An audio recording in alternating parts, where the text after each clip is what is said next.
So, I wanted to talk about a little fun paradox of life that just consistently hits me all the time is that each one of us are conscious beings. Like, we are consciousness. We're like a world within our own self. The amount of experiences that our soul has had on this planet and on others in other dimensions is probably beyond you could possibly understand. Your soul did not start with your current lifetime, and it is certainly not going to end. And your soul is usually a lot more vast in knowledge and understanding than your human mind is.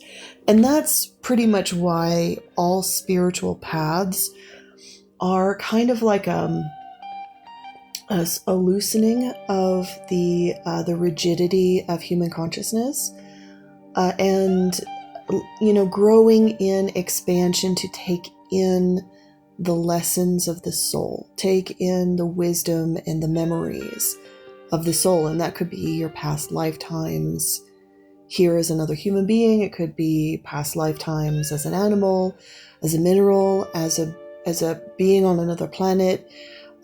Those memories are yours. They cannot be taken away. And when you begin to receive those memories, there's a finality to them.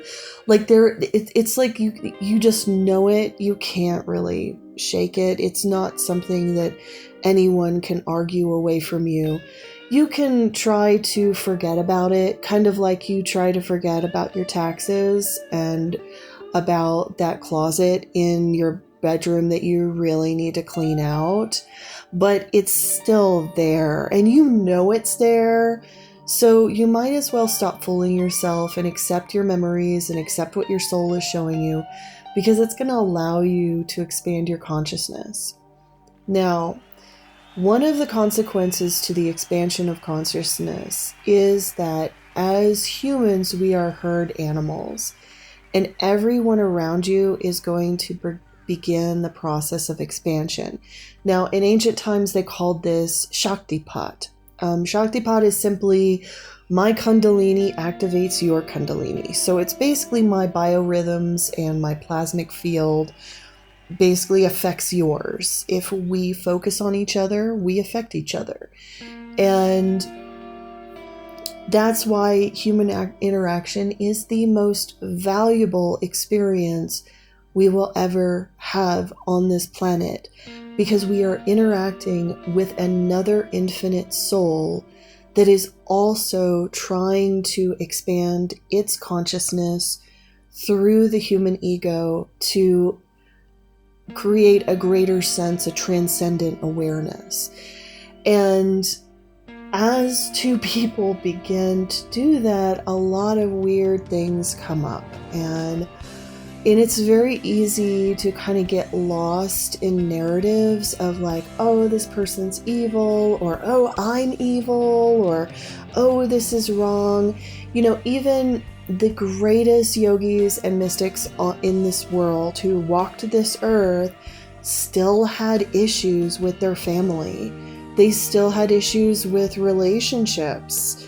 They had issues, just because you're in this process of expanding your consciousness doesn't mean that you're gonna have everything, just like be all hunky-dory and amazing. In fact, a lot of time the expansion of consciousness does bring a little more chaos into your life.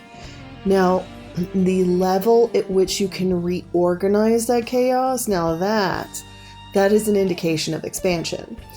So when I say reorganization, and I was listening to a creator today, and I love the way she talks about the field of consciousness, because it reminds me so much of Hegel's phenomenology of spirit. And there was a philosopher in Germany, his name is Friedrich Hegel. He wrote basically a new treatise on the new dialectic. He completely rewrote Western dialectic from the Platonic to the Hegelian. And whether we all want to acknowledge it or not, we all use Hegelian dialectic now. Like, so the original dialectic was that, you have a thesis, which is what you know. You have an antithesis, which is what you don't know. And other people have the same. So other people know themselves, but they don't know you. So in the Platonic dialectic, the two people would battle it out to see who was dominant, and the subservient person would allow the dominant person to basically define them.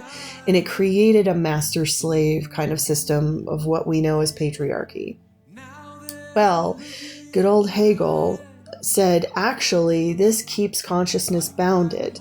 If we want to think of consciousness as always integrating our opposite, if you are the thesis and the other person outside of yourself is an antithesis, the only way you can grow your consciousness is to combine and integrate the two to create a synthesis. And it's through synthesis of opposites and shadows and integrating the shadows, that is where you get transcendent consciousness, which he believes is related to light. But that's a whole other argument.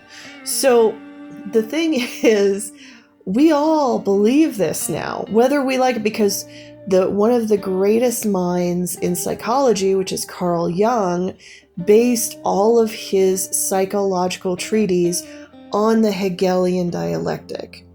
And everybody loves Jung, and even Freud did, so no, it wasn't just Jung. So every one of us are living in a post-Platonic world, which is now a Hegelian dialectic world.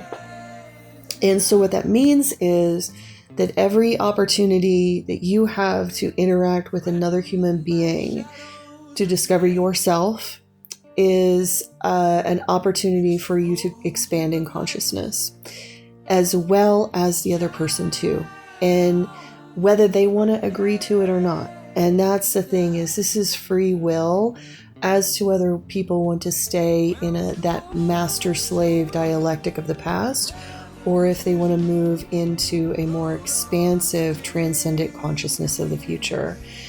And I will say that I think what's happening now, and I'm noticing it in my own life, is there's a lot of growing pains. Because as people begin to grow in consciousness around us, they're going to trigger us in new ways that we never fucking imagined. Excuse the swearing, but it deserved it today. I just have to say, it still amazes me in my journey, the ability for people to trigger some of the deepest wounds in me, but also to be absolutely grateful for it, because as I grow as a mystic, and this is something that you will notice too, whether you are triggered deeply, whereas like a year ago, this may have made you depressed and upset for maybe, weeks or months on end. Now it's a matter of 30 minutes of like, oh my God, it feels horrible. I'm integrating this. My whole world is crashing down. Nothing makes sense anymore. And then you're like, okay, well, let's reorganize. I know who I am in this. How does this apply to my new life? How does this new synthesis of ideas integrate into who I am as a person, into what I perceive as life, relationships, career, all of that stuff. And so you become much more flexible as you grow in consciousness. Consciousness is a lot like the Tao and the Tao Te Ching. It makes you more living and flexible. And the more flexible you are, the more you can adapt and create new things. And it's this beautiful snowball effect. So anyway, I thought this picture was absolutely wonderful of, yes, battle self-doubt by getting weirder.